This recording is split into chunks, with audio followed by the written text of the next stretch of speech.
균열의 시작, 의심이라는 씨앗. 인천 남동구의 25층짜리 아파트 단지는 아침 7시면 깨어났습니다. 엘리베이터 안에서 출근하는 사람들의 무거운 한숨이 섞였습니다. 한도윤도 그 중 하나였습니다. 52세의 남자는 물류창고에서 25년을 일했습니다. 검게 그을린 얼굴과 굳은 살 박힌 손이 그 세월을 증명했습니다. 그는 매일 새벽 5시에 일어나 회사로 향했습니다. 가족을 위해서였습니다. 아파트 거실은 깨끗했습니다. 아내 최은주가 정리한 흔적이 역력했습니다. 45세의 은주는 치과 사무장으로 일했습니다. 단정한 옷차림과 정돈된 말투가 그녀의 특징이었습니다. 딸 한지민은 26세였습니다. 마케팅 대리로 일하며 회계사 남편 이도훈과 결혼한 지 10개월째였습니다. 도윤은 가족을 바라보며 만족했습니다. 자신이 이룬 작은 왕국이었습니다. 하지만 그 만족 뒤에는 설명할 수 없는 공허가 있었습니다. 어느 토요일 오후였습니다. 도윤은 거실 소파에서 신문을 읽고 있었습니다. 은주가 외출 준비를 하며 말했습니다. 여보, 잠깐 마트 다녀올게요. 도윤은 고개를 끄덕였습니다. 은주가 나간 뒤 그는 우연히 그녀의 가방을 보았습니다. 지퍼가 열려 있었습니다. 호기심이 아니었습니다. 그저 닫아주려던 것이었습니다. 그때 눈에 띈 것이 있었습니다. 하얀 종이였습니다. 도윤은 그것을 꺼냈습니다. 영수증이었습니다. 해운대 마린 리조트 프리미엄 스위트 2박 3일 680 0원. 날짜는 지난주 목요일부터 토요일까지였습니다. 도윤의 손이 떨렸습니다. 은주는 그 기간에 부산 언니 집에 다녀왔다고 했습니다. 도윤은 영수증을 다시 가방에 넣었습니다. 저녁 식탁은 평범했습니다. 김치찌개와 고등어 구이가 올라왔습니다. 은주가 밥을 퍼주며 말했습니다. 언니가 요즘 건강이 안 좋다고 하더라고요. 도윤은 숟가락을 들었습니다. 아무 말도 하지 않았습니다. 지민이 스마트폰을 보며 웃었습니다. 도윤이 물었습니다. 뭐가 그렇게 재미있니? 아, 친구가 보낸 사진이요. 지민이 화면을 돌렸습니다. 부산 해운대 바다가 보였습니다. 석양이 아름다웠습니다. 도윤의 시선이 사진 구석에 머물렀습니다. 희미하게 두 남자의 실루엣이 보였습니다. 이거 언제 찍은 거니? 지난주요. 친구가 부산 여행 갔을 때요. 도윤은 고개를 끄덕였습니다. 밥을 삼키기가 힘들었습니다. 그날 밤 도윤은 잠들지 못했습니다. 옆에서 은주가 편안하게 숨을 쉬었습니다.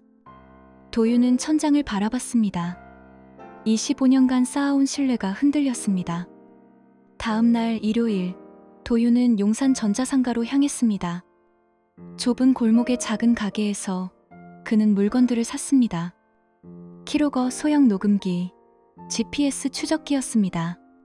점원이 물었습니다. 용도가 어떻게 되시나요? 직원 관리용입니다. 거짓말은 쉬웠습니다. 도윤은 현금으로 계산했습니다. 영수증을 받지 않았습니다. 집으로 돌아오는 지하철 안에서 도윤은 생각했습니다. 자신이 무엇을 하고 있는지 알았습니다. 하지만 멈출 수 없었습니다. 의심이라는 씨앗은 이미 뿌리를 내렸습니다. 그날 밤 은주와 지민이 잠든 후 도윤은 움직였습니다. 거실 컴퓨터에 키로거를 설치했습니다. 은주의 차 트렁크에 GPS 추적기를 부착했습니다. 그녀의 코트 주머니에 녹음기를 넣었습니다. 모든 작업이 끝났을 때 시계는 새벽 3시를 가리켰습니다. 도윤은 침대에 누웠습니다. 은주는 여전히 평온하게 잠들어 있었습니다. 도윤은 중얼거렸습니다. 거짓말을 하는 사람은 반드시 흔적을 남기지요. 창밖으로 아파트 단지의 불빛이 보였습니다. 수백 개의 창문 뒤에는 각자의 삶이 있었습니다. 도윤은 자신의 삶이 어디로 가고 있는지 알 수 없었습니다. 다만 한 가지는 확실했습니다. 의심은 이제 확신으로 변하고 있었습니다. 그리고 그 끝에 무엇이 있을지 도윤은 아직 몰랐습니다. 진실의 폭로, 거짓의 껍질을 벗기다. 일주일이 흘렀습니다. 도윤은 매일 새벽 출근 전 컴퓨터를 켰습니다. 키로거가 기록한 내용을 확인했습니다. 처음 며칠은 아무것도 없었습니다. 일상적인 검색 기록과 쇼핑 사이트뿐이었습니다. 하지만 목요일 아침 화면이 달랐습니다. 이메일 발신함에 새 메시지가 있었습니다. 수신자는 백상우였습니다. 도윤은 그 이름을 알았습니다. 은주가 일하는 치과의 원장이었습니다. 상우 원장님, 지난 주말 잊지 못할 시간이었어요. 진우 씨도 즐거웠다고 하네요. 다음엔 제주도는 어떨까요? 지민이도 기대하고 있어요. 도윤의 손이 멈췄습니다. 화면의 글자들이 흔들렸습니다. 그는 마우스 휠을 내렸습니다. 답장이 있었습니다. 은주 씨 덕분에 좋은 시간이었습니다. 진우도 지민 씨를 많이 좋아하더군요. 다음 주말 일정 잡아봅시다. 도윤은 프린터를 켰습니다. 이메일을 출력했습니다. 종이를 접어 서랍 깊숙이 넣었습니다. 출근 시간이었지만 움직일 수 없었습니다. GPS 기록을 열었습니다. 지난주 목요일부터 토요일까지 은주의 차는 부산에 있었습니다. 정확히는 해운대 마린 리조트였습니다. 금요일 밤 11시 차는 광안리 해변가 레스토랑으로 이동했습니다. 새벽 2시에 리조트로 돌아왔습니다. 도윤은 백상우를 검색했습니다. 47세, 강남 출신, 3년 전 인천에 치과를 개원했습니다. SNS에는 고급 레스토랑과 골프장 사진들이 가득했습니다. 도윤은 더 깊이 파고들었습니다. 의료 관련 커뮤니티에서 백상우의 이름을 찾았습니다. 과잉 진료 논란, 보험 청구 의혹들이 올라와 있었습니다. 도윤은 모든 글을 스크린샷으로 저장했습니다. 백진우는 상우의 조카였습니다. 32세, 아버지가 운영하는 건설회사에서 일했습니다. 외제차와 명품 시계를 SNS에 과시했습니다. 도윤은 그의 계정을 살폈습니다. 지민이 댓글을 단 게시물들이 있었습니다. 저녁이 되었습니다. 도윤은 일찍 퇴근했습니다. 집 앞 편의점에서 소주 한 병을 샀습니다. 평소에는 술을 마시지 않았습니다. 거실 테이블에 가족이 모였습니다. 은주가 삼겹살을 구웠습니다. 지민과 도훈이 함께 왔습니다. 도윤은 조용히 식사를 했습니다. 아버님, 요즘 회사는 어떠세요? 도훈이 물었습니다. 도윤은 고개를 끄덕였습니다. 그저 그렇지요. 지민이 스마트폰을 꺼냈습니다. 도윤이 말했습니다. 지민아, 지난주 부산 사진 좀 보여줄래? 지민의 손이 멈췄습니다. 은주가 고개를 돌렸습니다. 무슨 사진? 친구가 보냈다던 해운대 사진 말이야. 지민이 화면을 스크롤했습니다. 얼굴이 굳었습니다. 아, 그거요? 삭제했어요. 도윤은 자신의 스마트폰을 꺼냈습니다. 화면을 테이블 위에 놓았습니다. 지민의 SNS 캡처 화면이었습니다. 해운대 바다를 배경으로 찍은 사진이었습니다. 게시 날짜는 지난주 금요일이었습니다. 그런데 여기 있네? 지민이 말했습니다. 그런 사진 올린 적 없어요. 도윤은 다음 사진을 보여줬습니다. 리조트 영수증이었습니다. 은주의 이름이 적혀 있었습니다. 여보, 이건 뭐지요? 은주의 얼굴이 하얗게 변했습니다. 그녀는 입을 열었습니다. 그건 회사 워크샵이었어요. 치과 사무장이 프리미엄 스위트에서 워크샵을 하나요? 도윤의 목소리는 낮았습니다. 하지만 식탁의 공기가 무거워졌습니다. 도훈이 포크를 내려놓았습니다. 아버님, 무슨 일이세요? 도윤은 마지막 증거를 꺼냈습니다. 이메일 출력본이었습니다. 종이를 은주 앞에 놓았습니다. 이것도 설명해 주시지요. 은주는 종이를 보지 않았습니다. 눈물이 흘렀습니다. 지민이 소리쳤습니다. 아빠, 이게 무슨 짓이에요? 엄마 이메일을 몰래 봤어요? 도윤은 딸을 바라봤습니다. 네가 백진호와 함께 부산에 갔다는 것도 알고 있어. 도훈이 자리에서 일어났습니다. 얼굴이 일그러졌습니다. 지민아, 이게 무슨 소리야? 지민이 울먹였습니다. 도훈아, 아니야. 오해야. 오해? 해운대 리조트가 오해야? 도훈은 현관으로 향했습니다. 문이 쾅 닫혔습니다. 지민이 따라 나갔습니다. 계단에서 두 사람의 고함이 들렸습니다. 식탁에는 도윤과 은주만 남았습니다. 은주가 떨리는 목소리로 말했습니다. 미안해요. 정말 미안해요. 도윤은 소주잔을 들었습니다. 한 모금 마셨습니다. 술이 목을 태웠습니다. 용서를 구하지 마시오. 난 용서하지 않을 겁니다. 여보, 제발. 25년이었소. 25년 동안 당신과 지민을 위해 살았소. 도윤은 자리에서 일어났습니다. 방으로 들어갔습니다. 책상 서랍을 열었습니다. 안에는 더 많은 증거들이 있었습니다. GPS 기록, 녹음 파일, 백상호의 불법 진료 증거들이었습니다. 그는 노트를 펼쳤습니다. 깨끗한 페이지에 이름을 적었습니다. 백상호, 최은주, 한지민, 백진우. 각 이름 옆에 항목들을 적었습니다. 재산, 약점, 관계, 범죄 증거. 도윤의 손은 떨리지 않았습니다.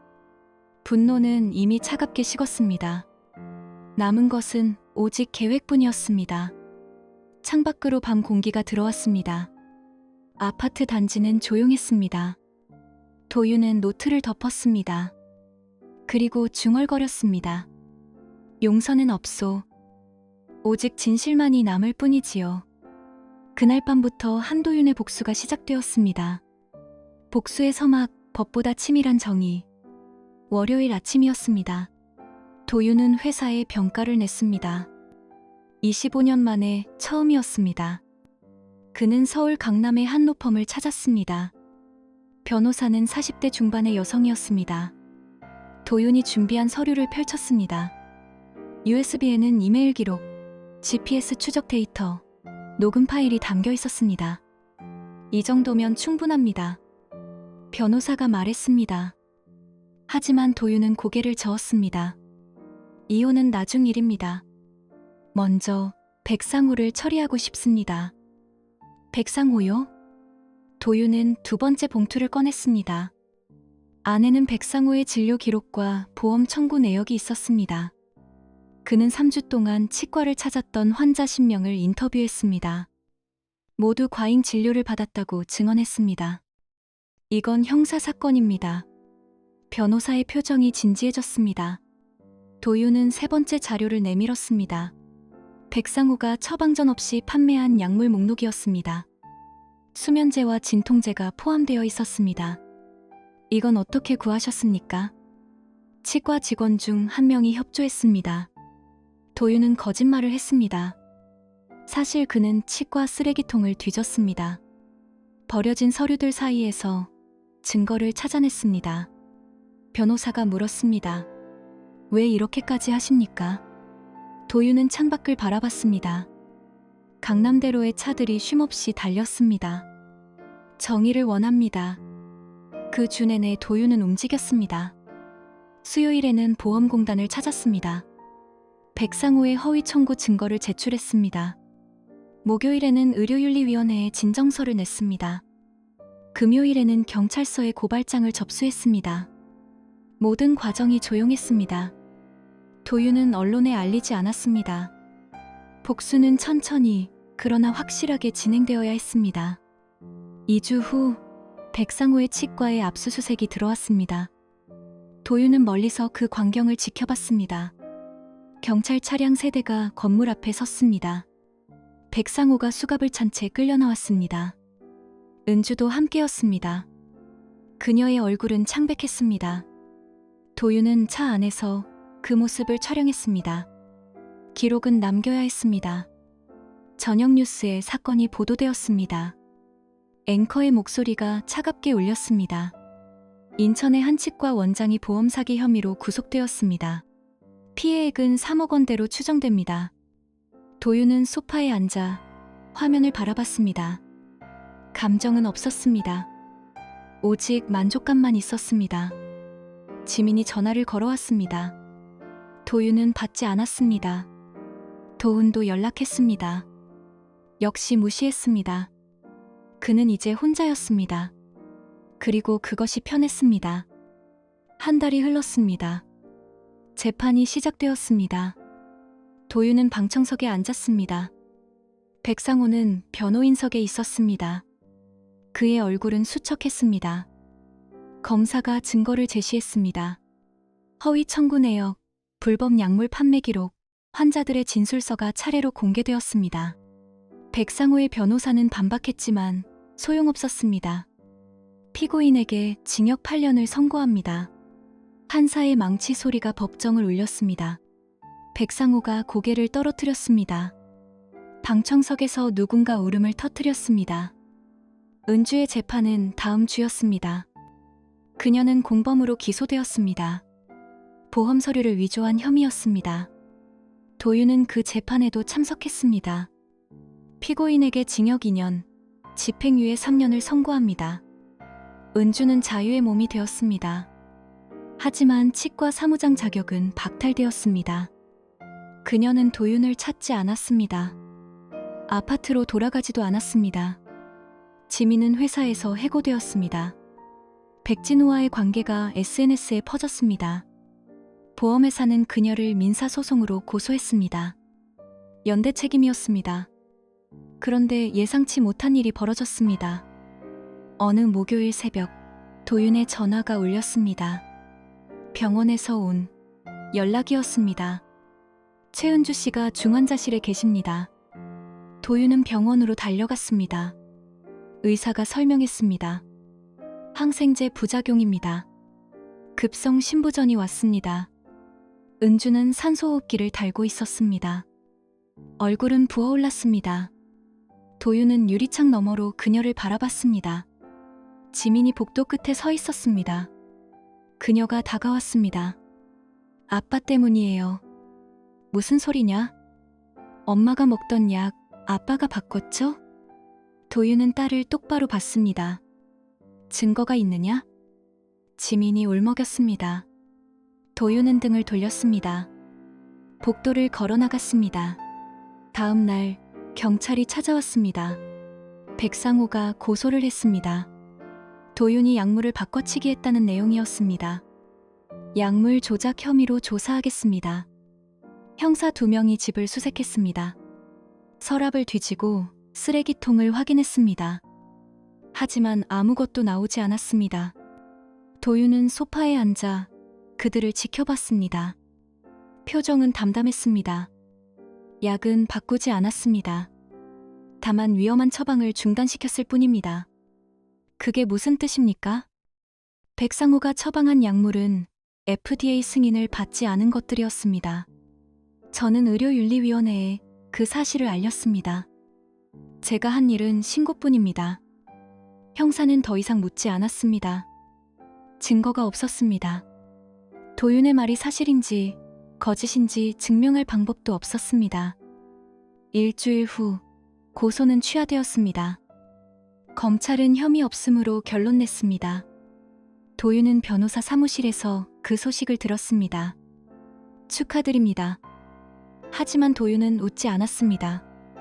그는 창밖을 바라봤습니다. 서울의 빌딩들이 차갑게 빛났습니다.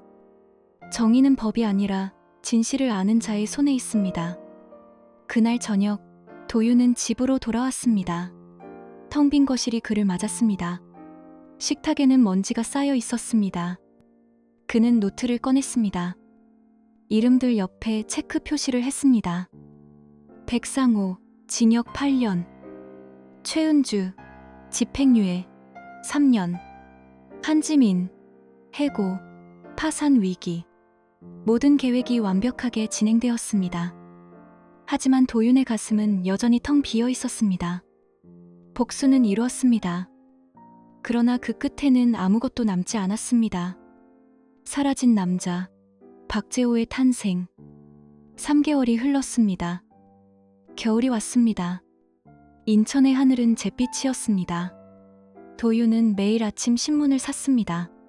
사회면을 펼쳤습니다. 백상호의 기사가 작게 실렸습니다. 전칙과 원장, 교도소 내 폭행 사건 연루. 백상호는 수감 2개월 만에 문제를 일으켰습니다. 같은 방 수감자와 싸웠습니다. 독방에 격리되었습니다. 도윤은 기사를 오려서 노트에 붙였습니다. 은주는 병원에서 퇴원했습니다. 신장 기능은 회복되지 않았습니다. 일주일에 3번 투석을 받아야 했습니다. 그녀는 부산의 작은 원룸으로 이사했습니다. 치과 업계에서 그녀를 고용할 곳은 없었습니다. 도윤은 한번 그녀를 찾아갔습니다. 원룸 앞 골목에 차를 세웠습니다. 은주가 병원 셔틀버스에서 내렸습니다. 지팡이를 짚고 걸었습니다. 머리카락은 반쯤 빠져 있었습니다. 그녀는 도윤을 보지 못했습니다. 도윤도 차에서 내리지 않았습니다. 그저 지켜봤습니다. 5분 후 차를 출발시켰습니다. 지민은 더 참혹했습니다. SNS는 삭제되었습니다. 회사는 물론 업계 전체에서 그녀를 받아주지 않았습니다. 보험사의 민사소송은 1심에서 패소했습니다. 배상액은 8천만 원이었습니다. 도우는 이혼 소송을 제기했습니다. 재판은 한 달 만에 끝났습니다. 위자료는 없었습니다. 지민의 귀책 사유가 명확했기 때문입니다. 도윤은 법원 복도에서 지민을 봤습니다. 딸은 홀로 앉아 있었습니다. 손에는 소송 서류가 들려 있었습니다. 눈가는 퀭했습니다. 지민이 도윤을 발견했습니다. 그녀가 다가왔습니다. 아빠. 도윤은 걸음을 멈췄습니다. 지민이 말했습니다. 우리가 잘못했어요. 정말 잘못했어요. 알고 있다. 그런데 왜 이렇게까지 하세요? 도윤은 딸을 바라봤습니다. 감정은 없었습니다. 단지 사실만 있었습니다. 선택에는 결과가 따르는 법이다. 하지만 엄마는 죽을 수도 있어요. 그건 백상호의 약 때문이지 내 탓이 아니다. 지민이 울었습니다. 도윤은 복도를 걸어나갔습니다. 뒤를 돌아보지 않았습니다. 백진우는 가장 조용히 무너졌습니다. 그는 백상호의 사건에 연루되지 않았습니다. 하지만 소문은 빨랐습니다. 건설업계는 좁았습니다. 그의 이름은 이미 오염되었습니다. 아버지의 회사는 그를 해고했습니다. 가족의 명예를 지키기 위해서였습니다. 백진우는 서울을 떠났습니다. 어디로 갔는지 아무도 몰랐습니다. 도윤은 이 모든 것을 기록했습니다. 노트는 점점 두꺼워졌습니다. 하지만 그의 마음은 가벼워지지 않았습니다. 어느 토요일 밤이었습니다. 도윤은 혼자 술을 마셨습니다. 아파트는 텅 비어 있었습니다. 이혼 조정은 다음 주였습니다. 은주는 아무것도 요구하지 않았습니다. 도윤은 창밖을 바라봤습니다. 아파트 불빛들이 반짝였습니다. 그는 생각했습니다. 복수는 끝났습니다. 그렇다면 이제 무엇이 남았을까요? 답은 없었습니다. 오직 공허만 있었습니다. 다음 주 월요일, 도윤은 회사에 사직서를 냈습니다. 25년의 세월이 A사, 용지 한 장에 담겼습니다. 상사가 물었습니다. 갑자기 왜요? 새로운 시작이 필요합니다. 퇴직금은 1억 2천만 원이었습니다. 도윤은 현금으로 받았습니다. 은행 계좌는 해지했습니다. 신용카드도 자르고 버렸습니다. 그는 용산으로 갔습니다. 작은 인쇄소를 찾았습니다. 주인에게 봉투를 건넸습니다. 안에는 500만 원이 들어있었습니다. 신분증 하나 필요합니다. 주인은 묻지 않았습니다. 이틀 후 도윤은 새 신분증을 받았습니다. 이름은 박재호였습니다. 생년월일은 1975년 3월 15일이었습니다. 도윤은 거울을 봤습니다. 박재호를 봤습니다. 같은 얼굴이었습니다. 하지만 다른 사람이었습니다. 아파트는 정리했습니다. 가구는 모두 기부했습니다. 옷은 2벌만 남겼습니다. 사진은 모두 태웠습니다. 과거는 제가 되었습니다. 출발 전날 편지 한 통이 도착했습니다. 지민이 보낸 것이었습니다. 도윤은 봉투를 뜯었습니다. 아빠, 우리가 잘못했어요. 이제야 옳고 그름을 알아요. 돌아와 주세요. 엄마도 기다리고 있어요. 도윤은 편지를 접었습니다. 서랍에 넣었습니다. 답장을 쓰지 않았습니다. 그날 밤 마지막으로 노트를 펼쳤습니다. 모든 페이지를 다시 읽었습니다. 백상호, 은주, 지민, 백진우. 그들의 몰락이 기록되어 있었습니다. 도윤은 라이터를 꺼냈습니다. 노트에 불을 붙였습니다. 종이가 타올랐습니다. 재가 되어 흩어졌습니다. 새벽 5시 도윤은 배낭을 맸습니다. 안에는 옷 2벌, 현금 1억 원, 박재호의 신분증이 들어있었습니다. 그는 현관문을 잠갔습니다. 열쇠는 우편함에 넣었습니다. 택시를 탔습니다. 기사가 물었습니다. 어디로 갈까요? 부산역입니다. 서울의 불빛이 멀어졌습니다. 도윤은 창밖을 바라봤습니다. 해가 떠올랐습니다. 새로운 하루였습니다. 부산에 도착했을 때는 오후 3시였습니다. 도윤은 항구로 향했습니다. 어선들이 정박해 있었습니다. 그는 선장 한 명을 찾았습니다. 일손이 필요하신가요? 선장이 그를 위아래로 훑어봤습니다. 나이가 50입니다. 하지만 힘은 있습니다. 선장이 웃었습니다. 북태평양으로 나갑니다. 6개월 항해입니다. 좋습니다. 계약은 간단했습니다. 이름을 적었습니다. 박재호. 배는 다음날 새벽에 출항했습니다. 도윤은 갑판에 섰습니다. 부산의 불빛이 점점 작아졌습니다. 한국이 사라졌습니다. 바다만 남았습니다. 넓고 차가운 바다였습니다. 도윤은 중얼거렸습니다. 이제 내 일은 끝났습니다. 그러나 그의 가슴 속에는 여전히 공허가 있었습니다. 복수는 이루었습니다. 정의는 실현되었습니다. 하지만 그 끝에는 아무것도 남지 않았습니다. 파도가 배를 흔들었습니다. 도윤은 난간을 붙잡았습니다. 그리고 생각했습니다. 과연 이것이 승리일까요? 아니면 또 다른 패배일까요? 답은 바다만이 알고 있었습니다. 바다의 심판, 마지막 정의. 어선은 북태평양을 향해 나아갔습니다. 도윤은 매일 새벽 4시에 일어났습니다. 그물을 당겼습니다. 갑판을 닦았습니다. 밤에는 별을 보았습니다. 말은 거의 하지 않았습니다. 선원들도 묻지 않았습니다. 바다에서는 과거가 중요하지 않았습니다. 오직 현재만 있었습니다. 한 달이 흘렀습니다. 손에는 굳은 살이 박였습니다. 얼굴은 더 검게 탔습니다. 거울을 볼 때마다 낯선 사람이 보였습니다. 박재호였습니다. 어느 밤 선장이 다가왔습니다. 재호 씨, 뭐 도망치는 거요? 도윤은 대답하지 않았습니다. 선장이 소주잔을 내밀었습니다. 바다는 다 받아줍니다. 걱정 마시오. 두 사람은 조용히 술을 마셨습니다. 파도 소리만 들렸습니다. 3개월째 폭풍이 왔습니다. 기상청은 경고했습니다.